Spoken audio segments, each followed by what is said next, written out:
I'm Sire, and this is Conversations with Sire. Today's guest is my friend, Nikki. Nikki is a Washington, D.C. based visual artist, sculptor, illustrator, cultural critic, creative consultant, and advocate for intersectional equality and equity. She frequently advises families and individuals experiencing homelessness on their rights, options, and resources. When she's not volunteering or providing aid, she's helping to organize and raise awareness for issues affecting marginalized communities. Welcome, my guest and superstar, Nikki. Thank you, thank you, thank you, thank you. Well, I know that we're going to shake some tables today because our topic today is feminism, which Yes. it's a very broad topic. Um, so what I want to do is start with what is your personal definition of feminism? And I know like when we talk about these topics, that hmm there is no one size fits all, just like when you're talking to a trans person about their experience isn't the end all and be all. Um, so you're not speaking for all feminists, Mm-mm. but you can speak to your personal experience with feminism and feminist theory as in the academic side of feminism. My personal definition would be that feminism is the analysis and critique of the recognition of the notion of male supremacy combined with efforts to dismantle and change it. That was very succinct. I try. I've been perfecting that for a while now. Well, I want to start with discussing the myths that we hear about feminism, especially on social media, because Mhm. there are some things that make all of us scream. I know that you're screaming into your phone. The most um, annoying one is that feminism is a tool of white supremacy to break up the Black family unit. And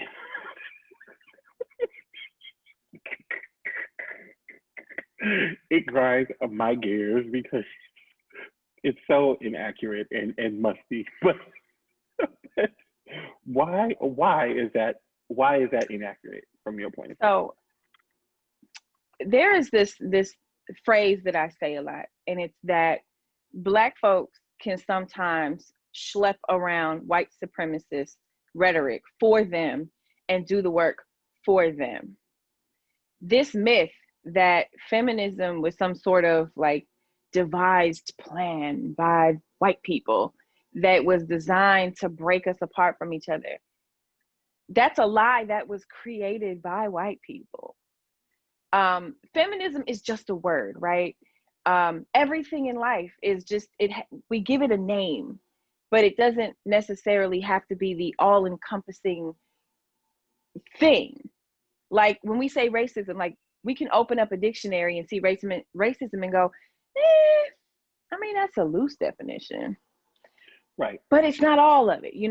So somebody gave it the word feminism, but as praxis, feminism as a concept, feminism in action didn't always have a name.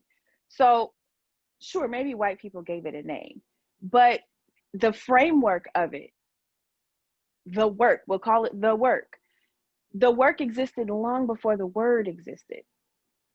I think one of the most prolific feminist texts that I've ever read is Ain't I a Woman by Sojourner Truth. And there's even some white supremacy injected into that particular piece as we see it. Sojourner Truth she spoke Dutch.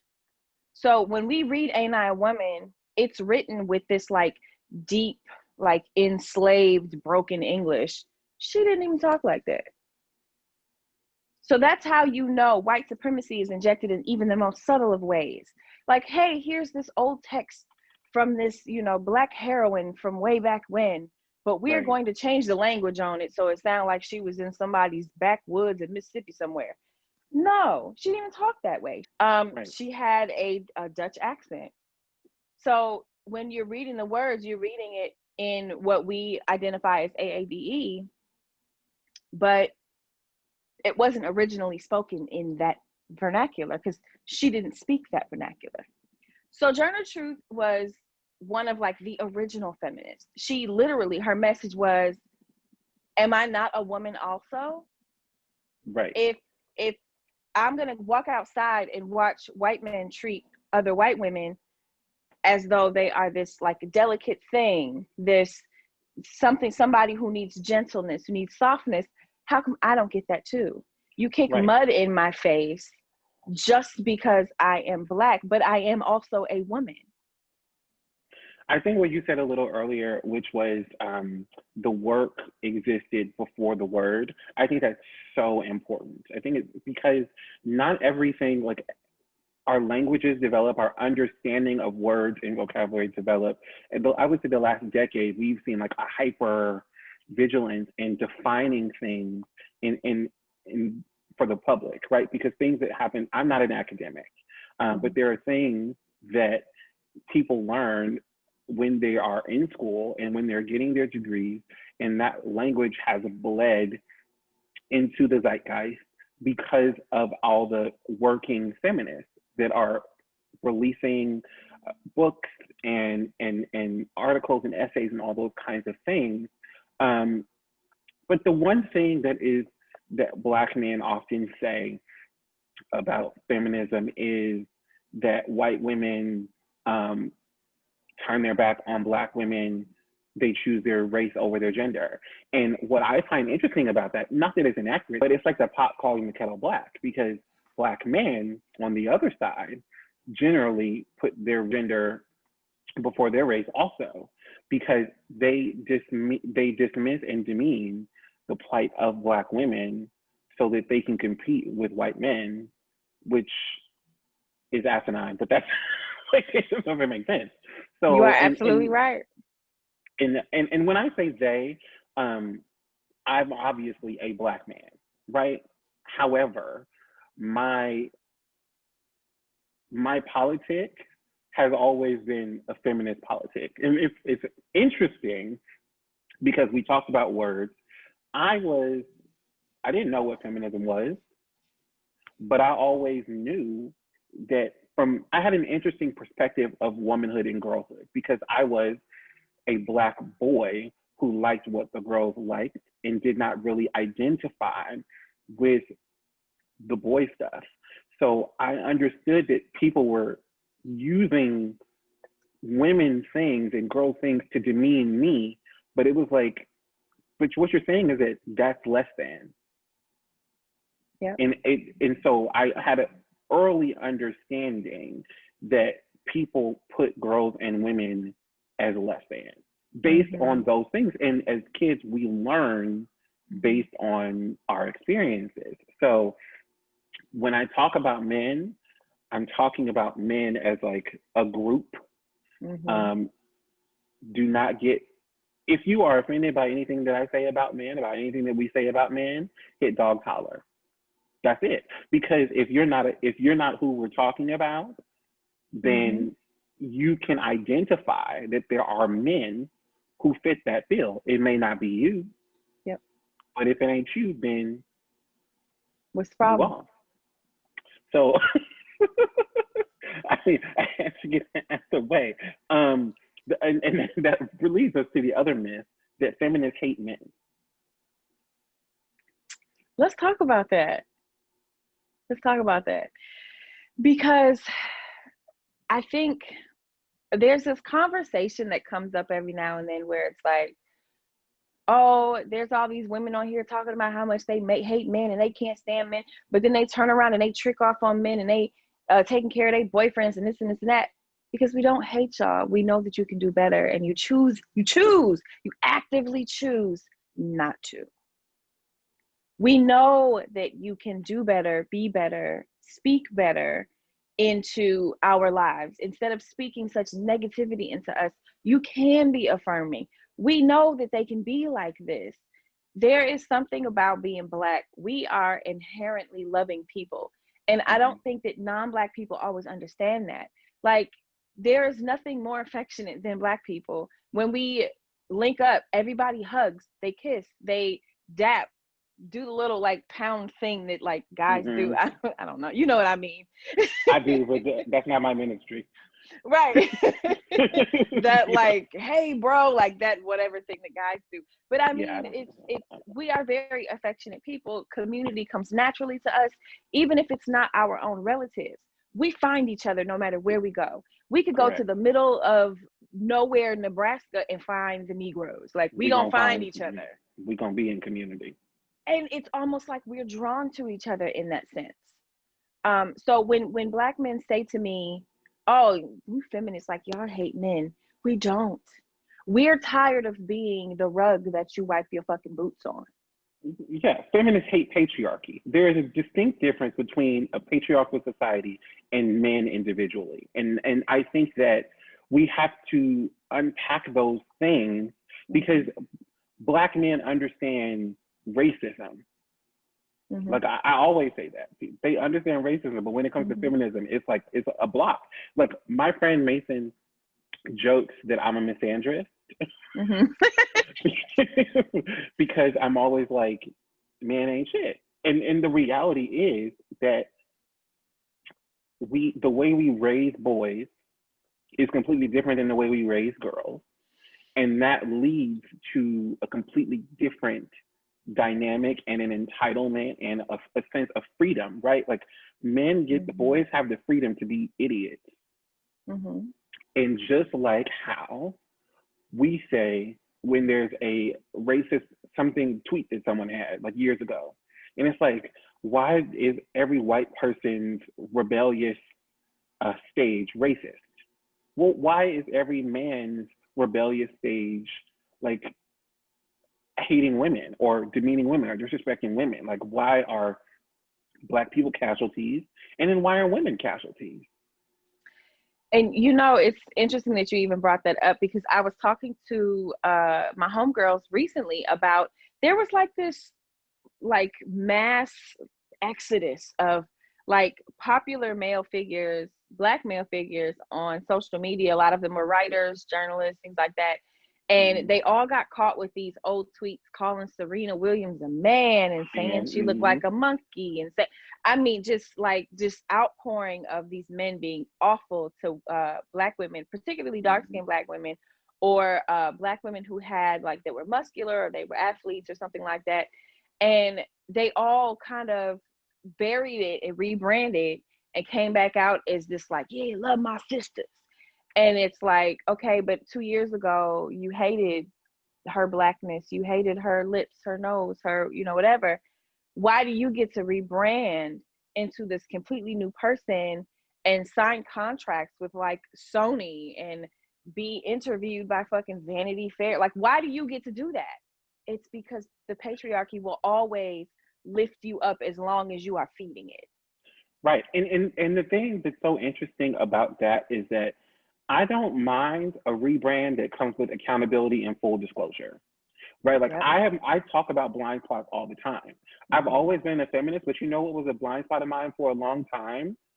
The first thing I did when I was upset with a girl was to call her what? A slut.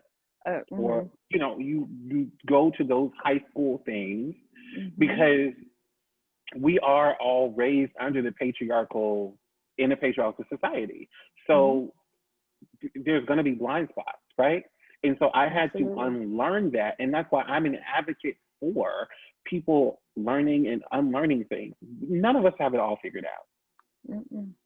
None of us have it. I try to explain to people that feminism isn't something that is a straight line.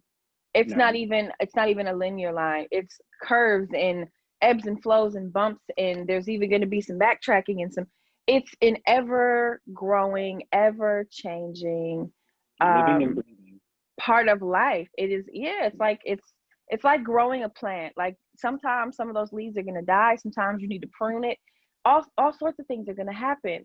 And even though I was raised in a household that did not make me feel like being a girl was some sort of damning station in life, my parents didn't separate me and my sisters from me and my brothers. And, you know, well, he gets to do that because he's a boy. Like, we didn't grow up like that. right. However, I was still infected by patriarchy. I was still infected by internalized misogyny just by going outside, like just by being around my peers, going to school and picking it up and learning it. And I was a little rough around the edges. And so there was a time in my life where I used to trash, I mean, trash single mothers. I don't know why. I don't know why. But I mean, I used to, oh, she can't keep a man. That's why her baby daddy left her. I mean, it was awful. And then one day I just got up and was like, I don't even know really why I do that. I wasn't raised that way. Like, I mean, I grew up in a 2-parent home, but that's just not conducive for everybody. And It's easy because it's an society easy, yeah, vilifies single moms. So it's easy, absolutely. just like how society vilifies Mm-hmm. women who have sexual autonomy. So Mm-hmm. we pick up on those messages, Mm-hmm. and then it's the same. Like, you know, when you're upset with someone, what is it? You can count what they're gonna go. Oh, they're gonna call you fat. Oh, they're gonna call you gay. They're gonna go for the low hanging fruit, and that Mm-hmm. is what you and I both did with me calling people sluts and Absolutely. you bashing single mothers, is that we went for the low hanging fruit. And Mm-hmm. although it's not our fault necessarily, because of Mm-hmm. the society we grew up in, it was our job to Mm-hmm. unlearn those things and to Mm-hmm. fix it. And so that's my thing, is like, Mm-hmm. we have to be willing to do the work. And Absolutely. it is actually work, and that's why some people don't want to do it. But Mm-hmm. it's important because well, here's the thing: feminism centers and caters to women. Mm-hmm. But what men don't realize is that feminism benefits men. Yep. And if they knew that, because men in general need to, just like white people, need to be centered, need to be the center of every narrative. If Mm-hmm. they knew that, they would flock to it, Yep. because it's the same patriarchal handcuffs that Yep. handcuff women, handcuff men. When we talk about toxic masculinity, ain't no woman came up with that shit. Nope. That was the patriarchy taught you what it was to be a man, and because of that definition of manhood, you are bound by your emotional ignorance, your emotional immaturity, all those things. Mm-hmm. And the only way to move beyond that is to Mm-hmm. rebuke patriarchy. It's interesting too, because for some men who, they do this thing where they feign wanting information and they will educate me, teach me, show me. And I tend to really just ignore those types of people. But if somebody humbly really does come to me and say, um, hey, I know you talk about this all the time, and I'm just really curious about this, that, and the third. And I'll tell them, patriarchy does not benefit you. And a Right. lot of men get upset because they see women say stuff like, I want a man to take care of me. Well, why y'all want? I thought y'all were feminists. Y'all created this system where we make less.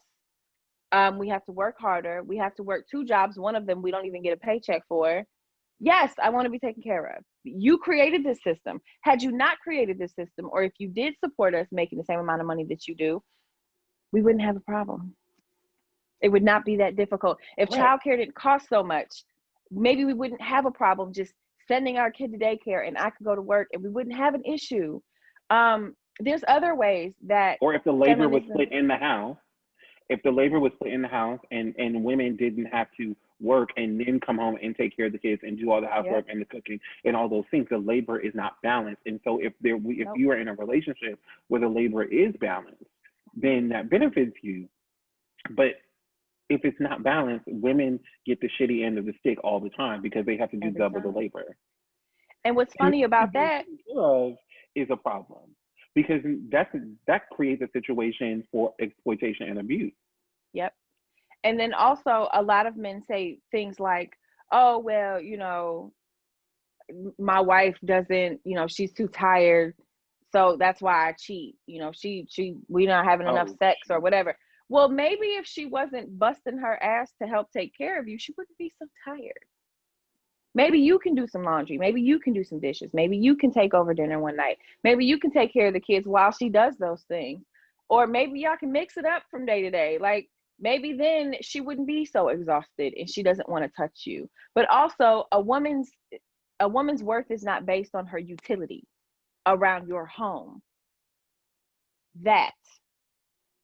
And also I try to explain to men that feminism benefits them without being in a cishet relationship. Even if you are alone all by yourself, you're a single dad, FMLA used to be only for women. Was it? Is that the case? RBG fought where she got. I can't remember. It was something about. I think so. One of the cases, it was something about single. It was like single. Instead of saying single parents, it said single mothers were able to get something or some kind of aid, and she knew that she had that the only way to actually move forward was to center a man in these feminist fights. So she felt that it was unconstitutional to deny him based on his gender. Yeah, I'm trying to remember if it was or not, but regardless, she did do a lot of really groundbreaking work in that wheelhouse. FMLA used to not cover men. It was just for women.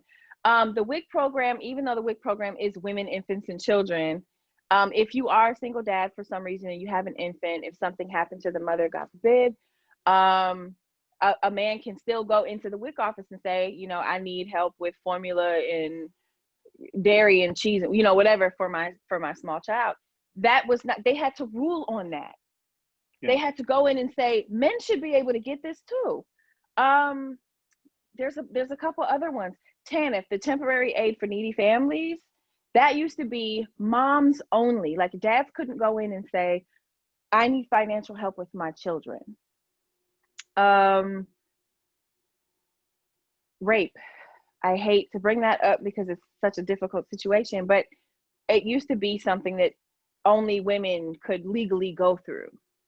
If a man was sexually assaulted, he couldn't go to the police and say, I was sexually assaulted, help.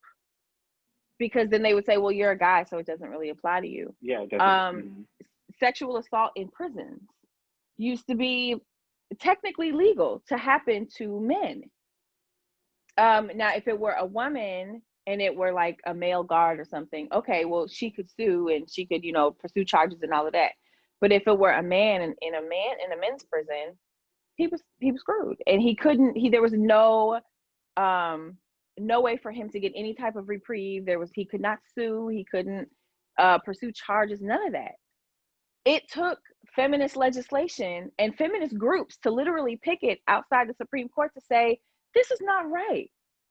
This is not okay. Are you people nuts? And it's so when men are like, oh, feminism is trying to tear us apart, like, no, it's trying to build bridges. It is, and we have seen that come up again on social media when women are discussing their sexual assault and their Me Too's and all those things, and men say, well, what about the male victims? What about the male victims? And then they trash, bash, and make fun of the male victims, and it's the women who are championing the male victims. So it's like, what do you actually want? Yeah. I don't get that. It's frustrating, and it's such an asinine argument. The idea that feminism is somehow in opposition to men, there is no evidence of that being true.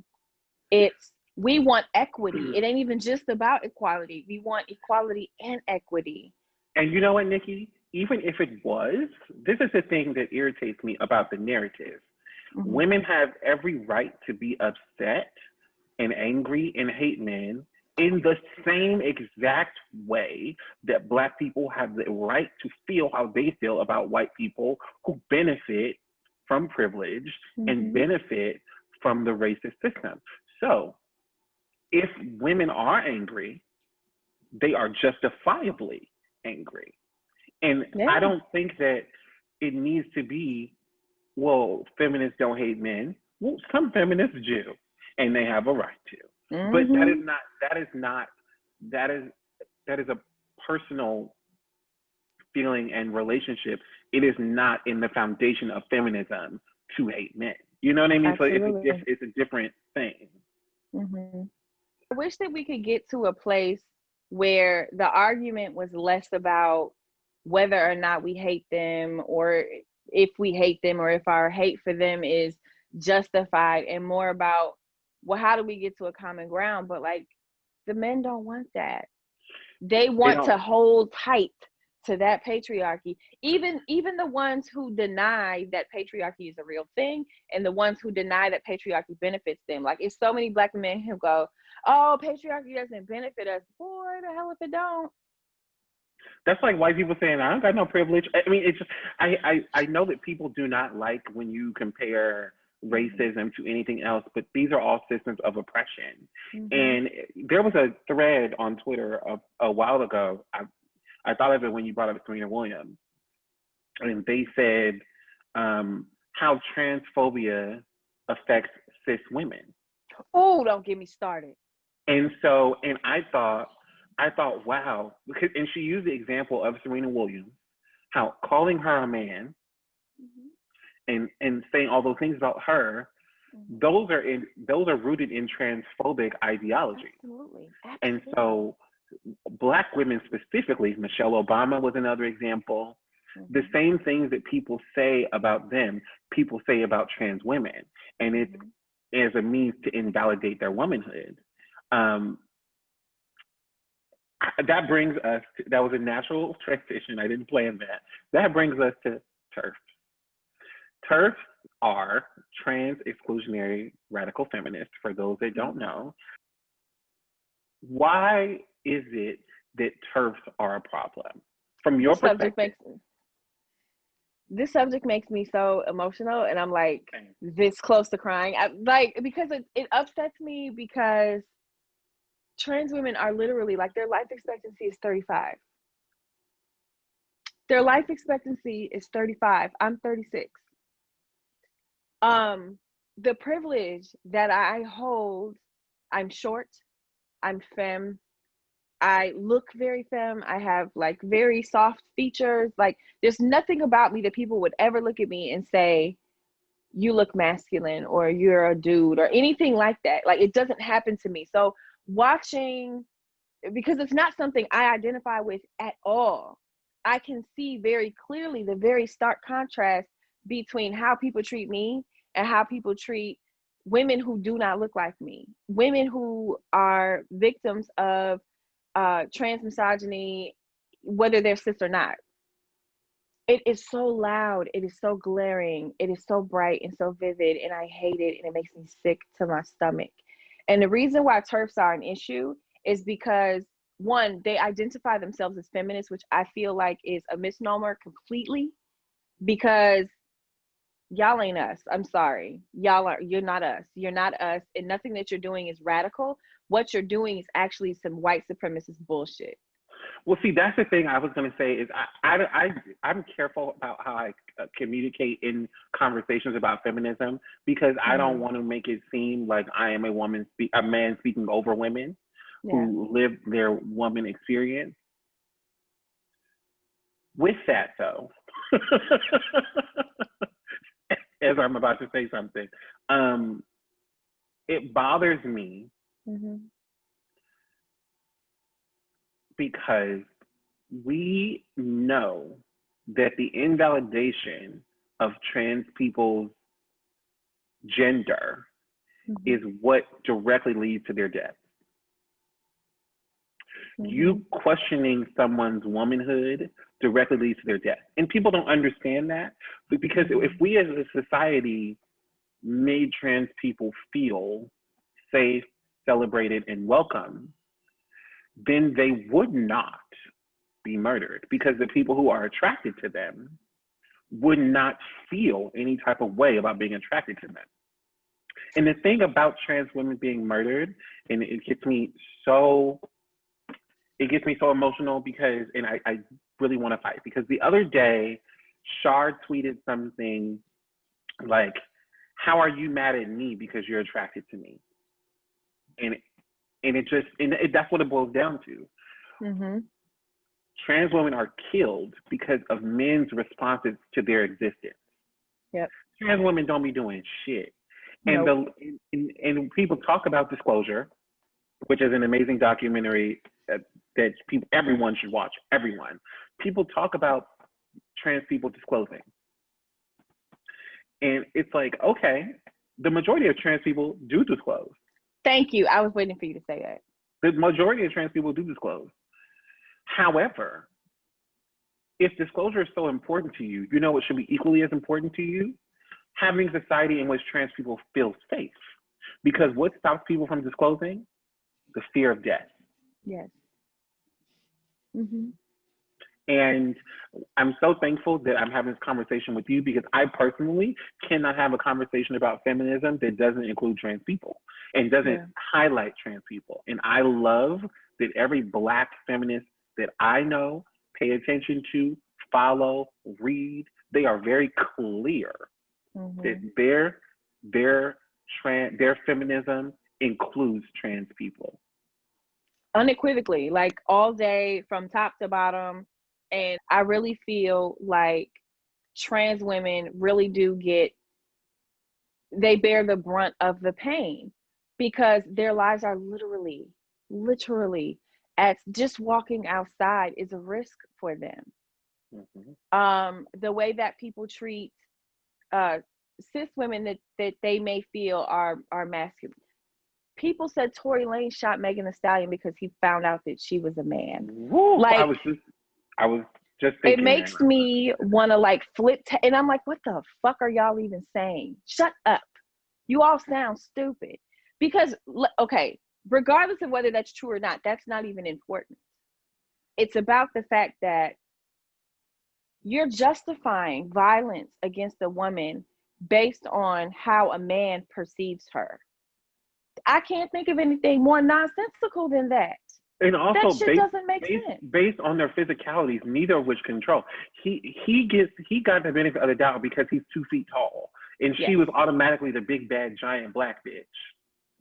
Why? Because she's 5'10", and it's there's even a racial element to that, which takes me back to Serena Williams. When Serena Williams has had this long-standing supposed rivalry with Maria Sharapova. Maria Sharapova wrote in her book that she felt so physically intimidated by Serena because she was so powerful. Bitch, you are 6'2". Serena Williams is 5'9". 6'2" is a lot bigger than 5'9". What do you so terrified of?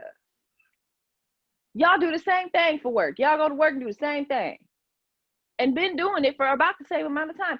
Like that's what I mean when I say that trans misogyny and transphobia are such a large part of the misogynistic universe that I would rather hear from a trans woman before I hear from anybody else.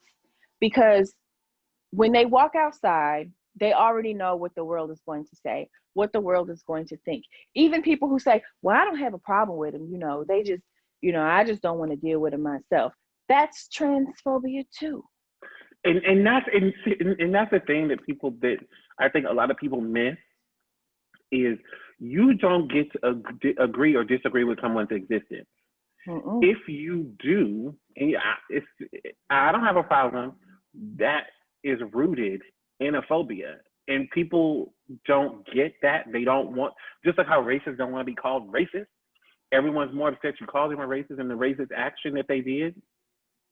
Those systems it all works the same. Mm-hmm. They all work in tandem with each other. And so it is very important to me when having these conversations I always say, I use my privilege.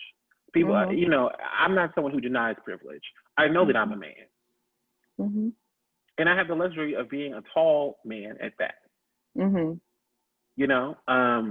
And so I use my voice to speak up for trans people of all labels and women. Because as you know, people are more likely to listen to me talk about feminism than you. Because they feel like women are too close. They're too emotional. But when I explain things to people, they're a little more receptive. And that's stupid because I'm not a woman. It is. It doesn't make any sense. How do we move forward? How do we get men to understand? Because the thing about it is that we have to change society first, right? Like when I talked to Kia about Christianity, part of that conversation was we have to change. It's not about changing the members as much as it is changing the system and what they preach. Because by changing what they preach, we will change the people because they will hear a different message. So how do we inject society with feminism? I mean, I can't think of anything. To be completely objective about it, I feel like we are getting through to men.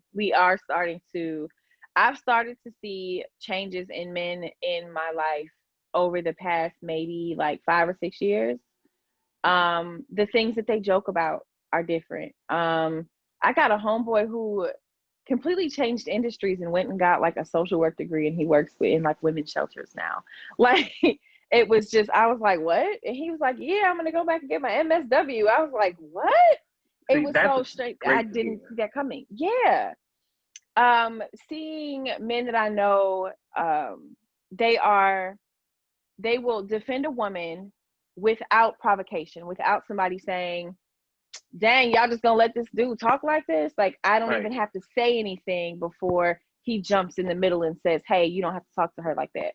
And I think that just doing that, more of that, is helping. I feel like the progress is a little slow for me, because our lives are literally on the line. So and I feel that way about like homophobia, transphobia, all of that. Like, we don't really have time to wait. But I will admit that they're making progress, albeit slow. One of my favorite feminists is Mona out the way, and she is she's so radical. I mean, I don't think she's actually that radical, but people perceive her as radical, and she says things that she knows are radical because she wants people to see how dumb they sound. So she said something last year. She said, how many men do we have to kill before they start so that they'll stop raping us? And the audience was all so uncomfortable and all up in arms. And a man was like, but you're provoking violence. So people were more concerned about her possibly inciting violence than they were about the fact that women are violated first. And so I have this, okay, my last Twitter account was actually suspended because I kept saying that we should just kill all the men over 25 and just start over. And but I was like, I mean, because at 25, like, we might be able to fix you. But like these dudes that are 35 and 40 and they're stuck in their ways, and it was around the time, it was like not very long after the Ray Rice situation, watching throngs of men like find every reason in the world for why he was justified in literally knocking his wife out was just jarring and disgusting. And I could not believe that people were so open to be like, I know that y'all get behind closed doors and you're okay with violence against women, but watching them do it out loud where everybody can see them, I was like, what is really happening right now? And I have this phrase that I have this phrase that I use all the time. And I say that the biggest threat to the safety and well-being of women and children is men. And people really ride my ass about it because they're like, that's not fair. That's hateful. It's 100% accurate. It's fucking true. It's true. I mean, we can talk about all the men and then women too who still to this day vigorously defend R. Kelly, vigorously defend Bill Cosby. I saw it just yesterday. And it's like, what? Like, how can someone be so, how can you hear the things that you hear? And then your first thing, oh, well, she's over 18, she's grown. I mean, she wanted it. And it's like, what are you talking about? And so, like, exactly, these things, it's soul crushing. And like, I've always been hyper aware, but now that I'm raising a little Black girl who will grow to be a dark-skinned Black woman, I have become, okay, let me rephrase that, because I actually hate that. I actually hate it when men are like, I have a daughter, I have a wife, I have a mom. That's not the framing that I want to have of that. I just want to communicate that although I've always been aware, having her life in my hands makes me even more aware and more vigilant, because I want the world, like, I'm not trying to be the dad that's like, oh, you can't go out and I'm gonna have my gun to get the boys to beat them off me. Like, that shit is so stupid to me.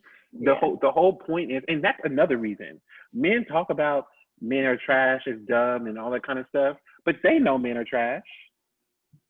Because if men ain't trash, why are you trying to protect your daughter from the men? Because they know that the same men they want to protect their daughters from, that they are exactly like him. They know that. And it wasn't, see, I was very sheltered growing up. Like, my parents didn't really let us be around a lot of other adults outside of family. My parents didn't really throw parties or socialize in the house. Like, they really was just like us and them, and that's it. So I never really got to see how other men functioned until I became an adult. And well, not even an adult, but like a teenager, when I started ripping and running outside, that's when I started to see how other adult men functioned. And I would have grown men catcalling me, and I'm 12, 13. And I mean, I'm 36 now and don't look, 36. So when I'm 12, I didn't look, it wasn't like I looked older. You knew I was a child. And like, it's the norm. And so coming from a household where my dad did not police us, but he also did not introduce me to an environment that was unsafe, I didn't know I'm like, is that normal for men to do that? Like, that's a grown man, that's gross. And I'm not really knowing like what to do or what to say, because nobody warned me that that was going to happen, because my dad didn't even really know that type of stuff happened. And in talking to him as an adult, sometimes I ask him why he did things the way he did. And he would tell me, we didn't tell you that you couldn't date. We just told you that we prefer that you didn't. Because we can't stop you. You're going to do what you want to do, because I did what I wanted to do anyway. Well, that was smart parenting. But yeah, like so when I got older and I noticed that people police their daughters in this like really punitive way. Oh yeah, my dad, yeah, he'll kill me if he catches me with a boy. I'm like, kill you? Oh, he'll beat my ass. Like, but why? I don't understand it. And I'm like, my dad never policed my vagina. He never felt like, I got to keep you off the pole. Oh, you was with a boy, I'm gonna shoot him. He didn't do any of that. So when I grew up and I realized men did this, I was like, what the hell? That doesn't seem dysfunctional to anybody else. And I'm like, I didn't know that was like the norm outside. The thing that's so interesting to me that also always breaks my heart is something that we've had this conversation, that little Black girls don't get to be little Black girls. That Black girls, no matter if they start developing fast, if boys have crushes on them, if they're crushes, they automatically become a fast tail girl or a fast ass girl, right? Even in situations where families know that there's a male predator in the family, instead of removing the predator from the situation, they'll say, make sure you're close, go put on some pants, or don't sit on his lap, or they'll chastise the girl for Mm-hmm. not being aware of the situation and being a possible victim, or or a possible grooming situation, instead of removing the predator from the fucking situation. Um, we've seen it countless times where moms' boyfriends have done or attempted to do things or done things to the daughter, and the mom kicks her out the house. You Yes. trying to steal my man? All these things. Yes. It's like, what's happening? I think one of the most dangerous tentacles of patriarchy is how it conditions and socializes girls to grow into women who hate each other. Oof. It conditions and teaches us to look at each other as if we are some sort of in competition for a man's attention. And it's like, look at how low that bar is. That bar low, honey. It is in the earth's core. Because of all, I mean, watching my fellow women argue over somebody's musty son, I'm just like, are y'all serious right now? That motherfucker don't have shit to offer nobody. Not a crumb, not a cracker. Let him Wow. go. If anything, women can band up and do amazing things together. If we just let go of patriarchy, like we really hold its hand, because if we latch on to patriarchy, it can help us feel, when we don't know any better, it can help us feel like I can avoid being victimized if I agree with this. Right. And I see women do it all the time. They will side with men, they will vilify women, they will latch on. I used to do that. I was in my late teens, early 20s, and I would latch on to patriarchy. All my friends are dudes. I don't get along with women. Girls don't like me. I don't know why they don't like me. I identify more with men. Like, that was my spiel. Mm-hmm. And it was really, this is how I'm going to keep from being victimized. Because when I was 16, I was sexually assaulted by my sister's boyfriend, who was 10 years my senior. Well, 9 years my senior. Same damn difference. But to have a man, same shit. But to have a man in his mid-20s assault me when I was not sexually active at the time. I had no idea of what to do with another person in an intimate space at all. So it was, not only was it already just like jarring and traumatic, it's like I didn't even get the chance to experience like a first, like you see in the movies. I didn't get like this special first kiss. I didn't get this special first whatever. Like, I just had this grown sweaty nigga on top of me, like whatever. And it's something that I talk about casually because it cannot hurt me anymore. And I have spent almost a decade in therapy getting to this point. He cannot harm me anymore. And it disgusts me because he's done it to other people since me. And because the justice system doesn't work. The system don't work. The system's not here for us. We went to court. They decided I was fast. They decided I was leading him on, even though I was sleeping and it was the middle of the night. So it's like, when we look at patriarchy as the thing that keeps us safe from being harmed by men, it doesn't work. SJ, Feminista Jones, for those that don't know, as well as Mona, have said, like, I don't want to be protected. I want to be safe. Like, I don't want a man to have to protect me from another man. I want men to leave me the fuck alone, so I don't Period. feel. That's And it. before we move on, we've had this conversation, but it's horrible that happened, and people don't understand the long-term effects of sexual assault. Everyone's always, oh, that happened so long ago. No, baby, it changes your DNA. It's stuck with you forever, and men don't get that. Just keep your hands and your dick to yourself. I mean, goddamn, and everything. Just everything. It's not that hard. It really isn't. Let's talk about your podcast, Black Girl Missing. Mm-hmm. It is a podcast about Black girls that have gone missing, as you can tell from the title. It's and it very focuses literal. And it centers Black girls because they don't get the same media attention as the same media cycle as little white girls who go missing. Can you talk about what your experience has been like with recording your podcast? First of all, it's one of the most emotionally draining things I have ever done, and I would not trade it for the world. It is myself, Feminista Jones, and Asa Todd, and aside from them being like my real life homegirls, we decided to develop this podcast about a year and a half ago now. And because we kept seeing all these missing girls and all these different news stories about missing girls, but the stories themselves aren't getting to the media, and we weren't really sure why. And we're like, okay, well, let's do that. Like, let's investigate these cases and put them in a podcast so people can learn about them. But our format was really, we wanted to tell you about these missing Black girls, but to add in cultural nuance so that we're not just telling you what the news told you, because the news doesn't always get it right, right?